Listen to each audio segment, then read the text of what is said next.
नमस्कार दोस्तों, चलिए स्टार्ट करते हैं। नेक्स्ट टॉपिक आपका ओशन रिलीफ। ठीक है, ओशन रिलीफ की बात करते हैं। ओशन रिलीफ के बारे में हम लोग देखेंगे एकदम डीप में अच्छी तरीके से। हम लोगों ने ऑलरेडी टाइड्स देख लिया है, वेव्स देख लिया है और करंट्स देख लिया है, सैलिनिटी देख लिया है। ठीक है, तो हम लोग ने इतने सारे सब चीज़ें देख लिया है। अब लास्ट मेरे ख्याल से जो टॉपिक है वो आपका ओशन रिलीफ है। और तो मुझे कुछ याद नहीं आ रहा जो छूट गया हो। अगर कुछ छूटता है तो आप लोग प्लीज़ कमेंट बॉक्स में कमेंट कीजिएगा।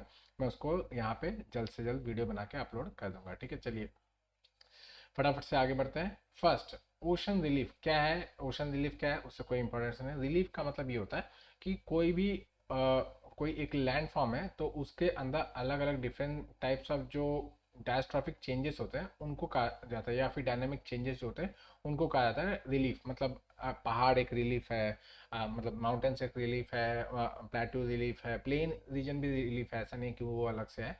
ठीक है, ये सब सब रिलीफ में काउंट होता है। मतलब कुछ अलग फीचर जो कि कंटिन्यूअस है, काफी दूर तक है, that is known as relief feature. Okay, तो ओशन पहले ये सोचा जाता था कि भाई ओशन पूरा का पूरा एक समतल जमीन है, ऐसे दूर तक बस मतलब एकदम समतल है, लेकिन ऐसा कुछ नहीं है। एक्चुअली ओशन में बहुत ज़्यादा टाइप के रिलीफ्स हैं, छोटे बड़े। इसमें जो मेजर वाले हैं वो इंपॉर्टेंट हो जाते हैं। जो माइनर वाले हैं उनमें से हम लोग कुछ ही पढ़ने वाले हैं, सारे के सारे नहीं पढ़ पाएंगे क्योंकि सारे इंपॉर्टेंट भी नहीं है। ओके, तो फर्स्ट है कॉन्टिनेंटल शेल्फ, नेक्स्ट है कॉन्टिनेंटल स्लोप, थर्ड है कॉन्टिनेंटल राइस और लास्ट में है आपका एबेसल प्लेन जिसको डीप सी प्लेन भी कहा जाता है। ठीक है, और माइनर में हम लोग जैसे जैसे आगे जाएंगे वैसे हम लोग पढ़ते चले जाएंगे। ठीक है, ये आपका एक डायग्राम आप लोग देख लीजिएगा, एक फोटो देख लीजिएगा, जिससे आप लोग को आइडिया मिल जाएगा कि ओशन बॉटम रिलीफ में क्या क्या फीचर्स आते हैं। तो यहाँ पे मोस्ट ऑफ द जितने भी फीचर्स मैंने यहाँ पे नोट डाउन कराए हैं बड़े वाले, वो सारे के सारे फीचर्स यहाँ पे, और छोटे वालों में से मैक्सिमम फीचर्स यहाँ पे लिस्टेड है। ठीक है, जैसे कि आप लोग को बता दो, ये आपका कॉन्टिनेंटल शेल्फ है। इससे पहले यहाँ पे बीच होता है। ठीक है, यहाँ पे बीच होता है जिसपे आप लोग नंगे पैर घूमते हो अपने बॉयफ्रेंड गर्लफ्रेंड के साथ। ठीक है, that is known as beach. Actually offline classes में पढ़ाने की आदत पड़ गई है ना, तो मतलब छूटती नहीं जल्दी। यही सब चीज़ें वहाँ पे बोलता रहता हूँ, लोग हंसते हैं और क्लास थोड़ा इंटरेस्टिंग रहता है। ठीक है, कॉन्टिनेंटल शेल्फ ये हो गया। ठीक है, और सॉरी यहाँ पे कलर मुझे चेंज करना पड़ेगा। ठीक है, कॉन्टिनेंटल शेल्फ ये हो गया, फिर उसका कॉन्टिनेंटल स्लोप हो जाएगा, और फिर उसके बाद यहाँ पे आएगा कॉन्टिनेंटल राइस। ठीक है, यहाँ पे कॉन्टिनेंटल राइस आएगा। ये आपके एबेसल प्लेन है, ये आपके सी माउंट्स हैं, ये आपके गोयाट इनको कहा जाता है, ये सी माउंट्स हैं। सी माउंट्स आइलैंड्स में कन्वर्ट हो जाता है, volcanic island mean mid oceanic ridges है। सेम ऐसा कॉन्टिनेंटल शेल्फ यहाँ पे, कॉन्टिनेंटल स्लोप यहाँ पे, और यहाँ पे एक इंपॉर्टेंट फीचर है जिसका नाम है ट्रेंचेस। ठीक है, ये मिड ओशनिक रीजस है। ठीक है, ये भी आप लोग याद रखिए। बाकी और छोटे मोटे जो भी फीचर्स हैं उन लोग को हम लोग बारी बारी देखते चलेंगे, आगे बढ़ते चलेंगे। ठीक है, ये 3D डायग्राम अगर ना समझ में आ रहा तो ये आपके बुक में दिया हुआ है, एकदम बेसिक डायग्राम है जो आप लोगों को समझ में आ जाएगा। ठीक है, सविंदर सिंह में दिया हुआ है, कोई भी आपका ओशनोग्राफी का बुक होगा उसके अंदर दिया है अच्छी तरीके से। आपके अगर आप खुल्लर को पढ़ रहे हैं तो उनसे देख सकते हो, माजिद हुसैन को पढ़ सकते हो, उनमें भी आपको यही सब चीज़ें मिल जाएगी। या बेसिक एनसीईआरटी में भी आपको यही सारी चीज़ें मिल जाएगी, कुछ छोटा कम थोड़ा ज़्यादा यही वाला सिस्टम होता है, ज़्यादा कुछ डिफरेंस आता नहीं है उससे। ठीक है, ऐसे मत परेशान होइएगा कि ये चीज़ इसमें लिखी थी उसमें नहीं लिखी थी तो ये पूरा बुक खरीद लो, कोई ज़रूरत नहीं है। तो वो टर्म को आप नेट पे सर्च कर लीजिए, आपको मिल जाएगा। ठीक है, फॉर एग्जांपल गाइड्स वगैरह बहुत सारे बुक्स वगैरह में अवॉइड करते हैं गाइड्स को पढ़ाना। ठीक है, तो ऐसा नहीं है कि आप गाइड्स के लिए एक अलग से बुक ही ले लो कि हाँ मुझे गाइड्स पढ़ना है, डी आर खुल्लर को मुझे पढ़ना पड़ेगा। 800 पेजेस की बुक है भले, लेकिन पढ़ डालूंगा, 1200 पेजेस की अब तो हो चुकी है। तो ऐसा नहीं है कि आप उसको अलग से पढ़ने के लिए एक पूरी सेपरेट बुक लीजिए यार, उसको नेट पे सर्च कीजिए और मिल जाएगा, या फिर वीडियोस देख लीजिए, सिंपल मेरे वीडियोस देख लीजिए। चलिए आते हैं, बारी बारी से देखना स्टार्ट करते हैं। Continental shelf. ठीक है, तो सबसे जो इनिशियल स्टार्ट होता है that is known as continental shelf. मतलब आप बीच पे घूम रहे हो, उसके बाद आप पानी के अंदर जो जाना स्टार्ट करते हो, that is known as actually continental shelf. ये काफ़ी लंबा भी हो सकता है, काफ़ी छोटा भी हो सकता है। जैसे आपके अगर साउथ अमेरिकन कोस्ट के रीजन में अगर बात करूँ तो ये मतलब ना के बराबर है। मतलब बहुत हुआ तो 1 किलोमीटर, उससे भी बहुत मतलब कहीं कहीं पे हुआ तो 1.5 किलोमीटर 2 किलोमीटर तक पहुंच गया, उससे ज़्यादा ये पर्सन है। मतलब एक तरीके से देखा जाए कॉन्टिनेंटल शेल्फ एब्सेंट होता है, मतलब है ही नहीं। लेकिन कहीं कहीं पे कॉन्टिनेंटल शेल्फ जैसे कि आपके अंटार्कटिक रीजन में, साइबेरिया के कोस्ट वगैरह पे, वहाँ पे तो भैया मतलब 1500 किलोमीटर, मतलब लगभग आप भारत का आधा से ज़्यादा जितना चले जाओ उतना दूर तक सिर्फ और सिर्फ कॉन्टिनेंटल स्लोप ही है। मतलब इतना भी डीप नहीं है पानी, बहुत ज़्यादा डीप नहीं है पानी। ठीक है, इनका स्लोप का जो लेवल होता है वो 1 डिग्री या उससे कम का हो सकता है। ठीक है, और अगर वॉल्यूम के हिसाब से देखा जाए, एरिया के हिसाब से देखा जाए, तो लगभग 7.5% of the total area of the ocean ये कवर करते हैं। ठीक है, जैसे कि मैंने बताया ये शैलो सीज होते हैं, इनके अंदर गल्फ्स होते हैं, इनके अंदर अलग अलग टाइप के डिफरेंट फीचर्स होते हैं जिसके हम लोग बात करेंगे, ठीक है। ये बहुत इंपॉर्टेंट भी होते हैं, मैं आप लोगों को आगे बताऊंगा क्यों, ठीक है। आगे चल के जो शेल्फ होता है वो कहीं पे एक जगह पे स्टीपली स्लो, देखिए ये कॉन्टिनेंटल शेल्फ है, ठीक है। ये कहीं पे एक ऐसा पॉइंट आएगा जहाँ पे क्या बोलते हैं ये अचानक से कॉन्टिनेंटल स्लोप की स्टार्ट हो जाएगी। इसको कहा जाता है स्लोप ब्रेक, ठीक है, या फिर शेल्फ ब्रेक भी कहा जाता है, ठीक है। ये शेल्फ ब्रेक ब्रेक बोलते हैं या फिर स्लोप ब्रेक, आप जैसे भी याद रखना है वैसे याद रख सकते हैं। शेल्फ का ब्रेक है, that is why shelf break, okay. Next इसके अंदर जितने भी आपके रिवर से, आप ग्लेशियर से, जो भी अगर लैंड फॉर्म से लोएस वगैरह जो भी सेडिमेंट्स आते हैं वो यहीं पे डिपॉजिट होता है, इसी से डेल्टा वगैरह सब यहीं पे फॉर्म होता है, ठीक है। तो ये आपका शेल्फ है, कॉन्टिनेंटल शेल्फ है। मोस्ट इंपॉर्टेंट चीज़ क्यों है, क्योंकि यहाँ पे आपके जितने भी ये सब डिपोजिशन आते हैं, ये सब सेडिमेंट्स जो डिपॉजिट होते हैं वो एक के ऊपर डिपॉजिट होते होते होते होते अल्टीमेटली इसमें अगर क्या बोलते हैं ऑर्गेनिक सब्सटेंस होंगे तो पेट्रोलियम वगैरह में, आपके मिनरल ऑयल्स वगैरह में चेंज हो जाता है, ठीक है। तो इसके लिए बहुत इंपॉर्टेंट, जैसे कि आपका मैंने आपका साउथ ईस्ट एशिया बोल रहा हूँ, आपका वेस्ट एशिया वाला जो रीजन है, आपके गल्फ ऑफ पर्शिया और जो आपके रेड सी वाला रीजन है, यहाँ पे इतना ज़्यादा पेट्रोल वगैरह क्यों पाया जाता है, क्योंकि बहुत ज़्यादा डिपोजिशन अर्लियर डेज में हो चुका है यहाँ पे। दिस इज़ वाई यहाँ पे बहुत ज़्यादा पेट्रोल वगैरह पाया जाता है, ठीक है। और आपकी जनरली जितने, जैसे आपका केजी बेसिन है, कृष्णा गोदावरी बेसिन है, वो भी आपके कॉन्टिनेंटल शेल्फ पे ही है। वहाँ पे आपका मुंबई हाई है, यहाँ पे पेट्रोल वगैरह मिलता है, वो सब आपके कॉन्टिनेंटल शेल्फ पे ही बसे हुए हैं, ठीक है। इसके लिए बहुत ज़्यादा इंपॉर्टेंट है, वर्ल्ड में बहुत ज़्यादा इसका वैल्यू है, ठीक है, कॉन्टिनेंटल शेल्फ का। मोस्ट ऑफ द जितने शिप फिशिंग ग्राउंड्स वगैरह होते हैं वो भी सब यहीं पे होता है, जितने भी आपके बड़े बड़े फिशिंग ग्राउंड्स हैं, जितने फिश वगैरह पकड़े जाते हैं सब इसी पे पकड़े जाते हैं। तो मतलब यही एक सोर्स है आपका लिविंग के लिए, आप बोल सकते हैं। पेट्रोल आपके इकोनॉमी के लिए रन करने के लिए और फिश वगैरह खाने पीने के लिए चाहिए, ठीक है। नेक्स्ट है क्यों कैसे फॉर्म होते हैं, तो आपके submergence of the part of the continent, ऐसा हो सकता है कॉन्टिनेंट का एक पार्ट सबमर्ज हो जाए और फिर उससे बन जाए कॉन्टिनेंटल शेल्फ। जैसे कि आप लोग, आपका जो द्वारका बेसिन है, ठीक है, तो एंशियंटली मतलब हम लोग रिलीजियसली जानते हैं कि क्या बोलते हैं, द्वारका वॉज एंशियंट किंगडम जो कि सबमर्ज हो गया था। अब उसके अवशेष वगैरह मिलता है, आप लोग नेट पे सर्च करेंगे तो आपको मिल जाएगा, काफ़ी सारा उसका अवशेष वगैरह मिल चुके हैं। तो वो शेल्फ वगैरह के रीजन में आता है, क्योंकि हमारा जो वेस्टर्न साइड का रीजन है वो ब्रेक कर चुका है और वो शेल्फ रीजन बना रहा है, ओके। नेक्स्ट है सी लेवल के राइज से भी हो सकता है, सी लेवल का अगर राइज हो रहा है तो फिर आपका कॉन्टिनेंटल शेल्फ बन जाएगा, ठीक है। सेडिमेंट्स के डिपोजिशन से भी आपका कॉन्टिनेंटल शेल्फ बन सकता है, ठीक है। नेक्स्ट आते हैं इसकी विड्थ क्या होती है, तो विड्थ जैसे मैंने बताया कहीं कहीं पे ये 1 किलोमीटर भी नहीं है, कहीं कहीं पे एवरेज इसका देखा जाए तो 70 to 80 किलोमीटर एवरेज इसका माना जाता है। लेकिन साइबेरियन शेल्फ जो मैंने आपको बताया कि साइबेरिया के रीजन में, आर्कटिक ओशन में, ये आपके लगभग 150 किलोमीटर, 1500 किलोमीटर लंबे है, विड्थ है, ठीक है, इतना ज़्यादा वाइड है, ठीक है। डेप्थ की बात की जाए तो मैंने आपको बताया कि भाई ये बहुत ही शैलो डेप्थ वाले होते हैं, इनकी डेप्थ बहुत ज़्यादा नहीं होती, तो ये anywhere between 30 metre to 600 metre के रेंज में इन लोग रहते हैं, ठीक है। जनरली जो लोएस्ट बेंचमार्क माना जाता है वो 200 मीटर का माना जाता है। लेकिन जैसे आर्कटिक वगैरह का रीजन है तो वहाँ पे ये बहुत ज़्यादा डीप तक जाते हुए भी सेल्फ के ही कैरेक्टरिस्टिक्स वगैरह दिखाते हैं, ओके। इंपॉर्टेंस तो मैंने आपको बताया, मरीन फूड वगैरह सब इसी से मोस्टली आते हैं, सारे के सारे रिच फिशिंग ग्राउंड्स वगैरह यहीं पे होते हैं, सारे के सारे जितने भी इकोनॉमिक मिनरल्स है आपका, वर्ल्ड प्रोटेक्शन ऑफ द, ये आपका petroleum, polymetallic nodules, manganese hydroxide, iron oxide, ये सब कुछ कहाँ से मिलता है, इसी रीजन से मिलता है। That is why it is very rich chain, आपके इकोनॉमिक पर्सपेक्टिव के हिसाब से बहुत ज़्यादा इंपॉर्टेंस ये रखता है, ठीक है। नेक्स्ट है कॉन्टिनेंटल स्लोप की बात करते हैं। कॉन्टिनेंटल स्लोप सेकंड आपका फीचर जो है उसको कहा जाता है कॉन्टिनेंटल स्लोप। ये देखिए यहाँ पे आपका कॉन्टिनेंटल स्लोप, ठीक है। ये आपने क्या बोलते हैं कॉन्टिनेंटल शेल्फ खत्म किया, ये बार बार कलर अगर छोड़ देगा तो मेरे बहुत दिक्कत होने वाली है, ठीक है। ये आपका कॉन्टिनेंटल शेल्फ है और यहाँ पे आपका स्लोप स्टार्ट होता है, ठीक है। ये आपका शेल्फ ब्रेक है, उसके बाद स्लोप स्टार्ट होता है। स्लोप का एक्चुअली नाम इसीलिए स्लोप है क्योंकि यहाँ पे जो आपके स्लोप का जो एंगल है वो थोड़ा सा ज़्यादा है। पहले <1 था या 1 हो सकता है मैक्सिमम, लेकिन अब ये 2 या उससे ऊपर की तरफ 5 6 तक भी जा सकता है, ठीक है। दैट इज़ वाई इस यहाँ पे जितने भी मतलब आपके सेडिमेंट्स वगैरह अगर आते भी हैं तो वो स्लोप डाउन कर जाते हैं, नीचे की तरफ स्लोप डाउन करते हैं, ठीक है। तो इससे क्या होता है कि वो इस रीजन में मोस्टली आपके जितने भी सेडिमेंट्स वगैरह होते हैं वो नहीं पाए जाते, एकदम हार्ड रॉकी सरफेस यहाँ पे पाया जाता है।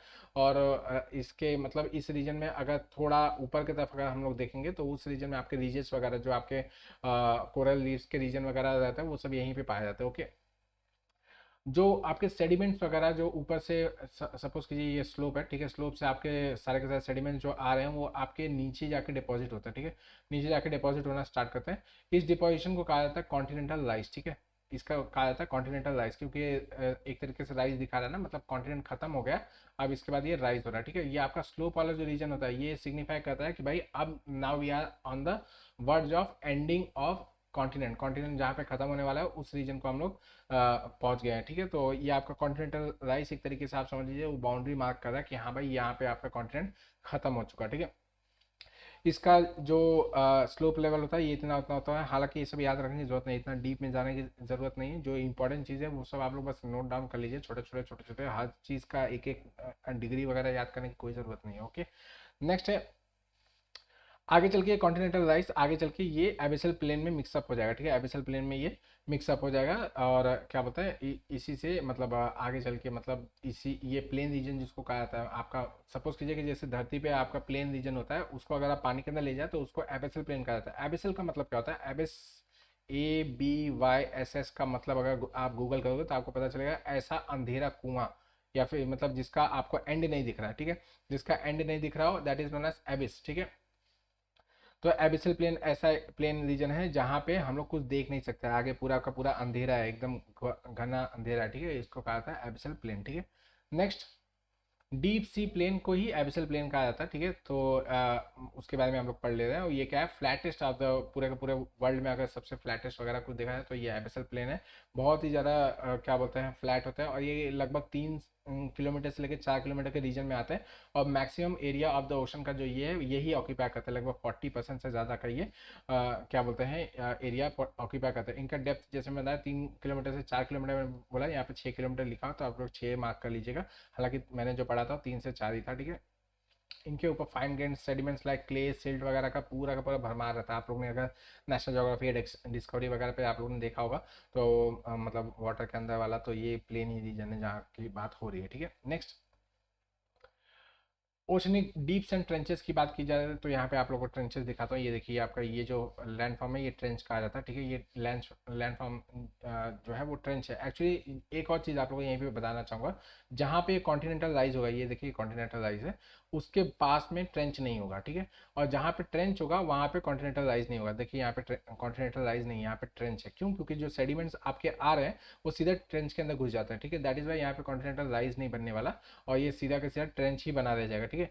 और यहाँ पे ट्रेंच नहीं है, इसी वजह से यहाँ पे कॉन्टिनेंटल राइज है, ठीक है। तो इसको आप लोग को रिलेट करना आएगा एग्जाम में, अगर आप लोग ड्रॉ करते हैं, जैसे कि मैंने एक बार एक अपने टेस्ट सीरीज में ड्रॉ किया था, तो उसमें मैंने कॉन्टिनेंटल राइज ड्रॉ करके फिर ट्रेंच बना दिया था गलती से, तो उन्होंने मुझे मार्क किया था कि भाई आपको ट्रेंच यहाँ पे नहीं दिखाना, आपको अदर साइड में दिखाना है, ठीक है। उसमें कंजूसी नहीं करना आप लोग की ट्रेंच यहीं पे बना के खत्म कर देता, आधा ही बनाऊंगा उस तरफ का कौन बनाया, ऐसे वैसे नहीं करना, ओके। तो ट्रेंचेस क्या है, रिलेटिवली डीपर पार्ट है। ये एक्चुअली क्या होता है कि आपके जो continent continent boundaries, continent continent बोल रहा हूँ, आपके ओशन ओशन बाउंड्री या ओशन कॉन्टिनेंट बाउंड्रीज जो होते हैं जहाँ पे टकराते हैं, जहाँ पे आपके कन्वर्जेंस होता है। अगर आप लोगों ने ये कन्वर्जेंस वाला चीज़ नहीं पढ़ा है, प्लेट टेक्टोनिक्स मैंने कंप्लीट कर दिया, उसके ऊपर वीडियो बना के रखा है, आप लोग उसको अगर देख के नहीं आ रहे तो आप लोगों को थोड़ा डिफिकल्ट हो सकता है। वहाँ पे मैंने अच्छी तरीके से बताया कि यहाँ पे ट्रेंचेस कैसे फॉर्म होते हैं। तो एक्चुअली ये जैसे टकराते हैं और एक के नीचे दूसरा चला जाता है, ठीक है, एक के नीचे दूसरा चला जाता है, तो ये जहाँ नीचे जाता है तो इस जगह पे ये ट्रेंच बनता है, ठीक है। तो that is known as trench. तो आप लोग ये आप लोगों को पता होना चाहिए ट्रेंच कैसे फॉर्म होता है। अगर आप लोगों ने वो वीडियो नहीं देखा तो प्लीज़ उसको देख लीजिएगा, ताकि आपके कॉन्सेप्ट वगैरह क्लियर हो जाए। पहले ये वीडियो देख लीजिए, उसके बाद वो वीडियो देख लीजिए, फिर वापस से ये वीडियो देख लीजिएगा, आपका सारा कॉन्सेप्ट वगैरह वापस से क्लियर हो जाएगा, ठीक है। तो आप लोगों को इतना पता होना चाहिए कि भाई ट्रेंच कैसे फॉर्म होगा, ये आपके सबडक्शन जोन से। ये देखिए ओशन ओशन कन्वर्जेंस या ओशन कॉन्टिनेंट कन्वर्जेंस के बेसिस पे ये बनता है, ठीक है। और ये deepest part of the oceans होते हैं, जैसे कि आप लोगों के एग्जांपल से आप लोगों को पता होगा Mariana trench world famous trench है, सब लोगों को पता है। ग्वाम करके एक आइलैंड है आपका पैसिफिक ओशन में, नॉर्दर्न पैसिफिक ओशन में, अमेरिका के अधीन आता है, ठीक है। वहाँ पे अमेरिका का अपना खुद का नेवल बेस है, ठीक है। तो वहाँ पे आपके क्या बोलते हैं मैं उसको क्यों बता रहा था, हाँ, उसी के पास में मारियाना ट्रेंच है, ठीक है। उसी के पास में मारियाना ट्रेंच है जो कि 11 किलोमीटर्स माना जाता है, ठीक है। 11 किलोमीटर्स डीप माना जाता है, इतना डेप्थ है उसकी, ठीक है। और कुछ ही लोग वहाँ पे गए हैं, ठीक है, इस डेप्थ पे, ओके। नेक्स्ट है आपका ये सराउंडिंग, तो मैंने आपको बता दिया भाई, डीपेस्ट है। अब ये 11 किलोमीटर आ रहा है, तो आपका जो बेसिक आपका डेप्थ है वो आपका 6 किलोमीटर अगर आप लोग मान के चलते हो, तो वहाँ से 5 किलोमीटर लगभग डेप्थ हो जा रही है, तो इतना बहुत ज़्यादा है, ठीक है। इसके आसपास हमें लगभग ट्रेंचेस के आसपास हमेशा फोल्ड माउंटेन्स या फिर आइलैंड चेन्स वगैरह होंगे ही होंगे। क्यों? क्योंकि मैंने इसको पढ़ाते वक्त आप लोगों को बताया था कि ये जब टकराते हैं, ओशन ओशन कन्वर्जेंस जब होता है या ओशन कॉन्टिनेंट कन्वर्जन होता है, तो यहाँ पे फोल्ड माउंटेन्स और आइलैंड चेन्स बनते हैं। ये मैंने उस वीडियो में बताया हुआ है, तो आप लोग को रिलेट करने में आसान होगा। अगर आप लोगों ने वो वीडियो नहीं देखा है तो प्लीज़ वापस से देख के आइएगा, कन्फ्यूजन थोड़ा आप लोग का कम हो जाएगा। ओके। नेक्स्ट है, यहाँ पे एक्टिव वॉल्केनोज वगैरह होंगे, स्ट्रॉन्ग अर्थक्वेक होंगे। क्यों होंगे वो भी मैंने वहाँ पे बताया था कि भाई ये आपका ये टेक्टोनिकली एक्टिव रीजन है, तो यहाँ पे मैग्मा का इन्फ्यूजन होता है, मैग्मा का क्या बोलते हैं, फॉर्मेशन होता है, जो आपका प्लेट जो सब्डक्ट हो रही है वो पिघलती है और मैग्मा बनाती है। दैट इज़ वाई यहाँ पे बहुत सारे वॉल्केनोज होंगे जो कि रेगुलर बेस पे फटते फटते रहेंगे, जैसे कि आपका इंडोनेशिया का एग्जाम्पल मैंने उस समय दिया था। और इस रीजन में बहुत ज़्यादा अर्थक्वेक वगैरह भी आएंगे, जैसे इंडोनेशिया, आप ताइवान या फिर जापान वगैरह का रीजन भी आप ले सकते हो। ओके। अगर वर्ल्ड में देखा जाए तो अभी तक 57 इंपॉर्टेंट डीप्स को मैप कर लिया गया है। अब तो और ज़्यादा हो गया, ये पुराना क्या बोलते हैं आंकड़ा है, ठीक है। तो इसमें 32 जो है वो पैसिफिक ओशन में मैप किए गए। इंडियन ओशन में आपके अभी तक 6 ही मैप किए गए। इंडियन ओशन में बहुत ही कम ट्रेंचेस है। Okay. Next, mid oceanic ridges, ठीक है। मिड ओशनिक रीजेस या फिर इनको सबमरीन रीजेस वगैरह भी कहा था, ठीक है। मैं आपको दिखाता हूँ वापस से। ये आपका मिड ओशनिक रीजेस है, ठीक है। ये आपका मिड ओशनिक रीजेस है। ओके। यहाँ पे क्या होता है, ये आपका जो रिफ्ट वैली है, बीच वाला जो दिख रही है, ये रिफ्ट वैली है, ठीक है। ये रिफ्ट वैली है, इसके अंदर से आपका मैग्मा का ऐसे ऐसे आके साइड साइड में डिपोजिशन होता था, ठीक है। मैग्मा निकलता है और साइड में डिपॉजिट करता है इस, और इसके वजह से रिजेस फॉर्म होते हैं। कुछ इस तरीके से फीचर बनता है। ये ऐसा आपको अगर दिखाऊं तो ये ऐसा होगा, और फिर ये ऐसे करके ऐसे होगा। तो ये साइड साइड में रीजेस होंगे, और यहाँ पे आपका रिफ्ट वैली होगा। यहाँ से मैग्मा का अपवर्ड मूवमेंट होगा और मैग्मा यहाँ पे आके डिपॉजिट करती चली जाएगी, ठीक है। तो ये रीजेस कंटिन्यूसली फॉर्म होते चले जाएंगे, ठीक है। इसको कहा था मिड ओशनिक रीजेस। ये पूरे के पूरे वर्ल्ड में लगभग 75,000 किलोमीटर का लेंथ है इनका, पूरे के पूरे वर्ल्ड में। तो ये longest running mountain chain system है। ओके। ये डाइवर्जेंट बाउंड्री पे ही से बनता है। ये भी मैंने आपको डाइवर्जेंट बाउंड्री को पढ़ाते वक्त बताया था कि भाई किस तरीके से यहाँ पे आपके डाइवर्जेंस होता है। उसी के साथ साथ ये क्या बोलते हैं, आपके जो मैग्मा का जो आउटपुट है वो यहीं से स्टार्ट होता है। डाइवर्जेंस जितना इतना होता जाएगा उतना ही मैग्मा का या लावा का आउटपुट होगा, और नया नया रीजेस वगैरह बनता चला जाएगा, ठीक है। इनकी हाइट, जो रीजेस की हाइट है वो 2,500 मीटर भी जा सकती है, मतलब 2 किलोमीटर 2.5 किलोमीटर के आसपास भी जा सकती है। Many of them reach about the surface. ऐसे ऐसा भी बहुत सारे केसेस में होता है कि ये सरफेस पे आ जाता है। जैसे कि आइसलैंड आपका जो कंट्री है वो एक रिज ही है, ठीक है। वो आपका मिड ओशनिक रिज का एक एग्जाम्पल है। ओके। यहाँ पे लास्ट में मेंशन किया गया, मिड ओशनिक रिज का एक एग्जाम्पल भी है। जैसे कि मैंने बताया 75,000 किलोमीटर का इनका एक टोटल लेंथ है। पूरे के पूरे धरती को ये गडल करते हैं एक तरीके से, 75,000 किलोमीटर। ओके। तो ये इनके अंदर रिजेस होते हैं, प्लेट्यूज होते हैं, माउंटेन्स होते हैं, बहुत सारे ये सब अलग फीचर्स वगैरह भी होते हैं। और मोस्टली इनको एक ही नाम से जाना था, मिड ओशनिक रीज, ठीक है। इनका ओरिजिन टेक्टोनिक है, बाकी वो प्लेट टेक्टोनिक्स में हम लोग इसको पढ़ा था, ठीक है।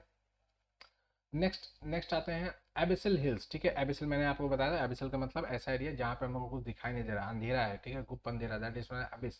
तो वहाँ पे होने वाले जो हिल्स हैं उनको कहा था एबिसल हिल्स, ठीक है। तो दो टाइप के हिल्स होते हैं आपके पानी के अंदर। मैं आप लोगों को अगर यहाँ पे दिखाऊँ, ठीक है, ये देखिए यहाँ पे, ये आपका एक ये सी माउंट है और इसको गैड कहा जाता है, ठीक है। ये गैड है, यहाँ पे लिखा हुआ ठीक से नहीं, मैं आप लोगों को एक और मैप में दिखाता हूँ यार, अच्छी तरह अच्छे अच्छे मैप्स देखना चाहिए, ठीक है। ये आपका सी माउंट्स है, और यहाँ पे भी गाइड बनाया उन्होंने, ये सॉरी ये बगल में गाइड है, ठीक है। ये देखिए इसको गाइड कहा जाता है, और ये सी माउंट्स है। ओके।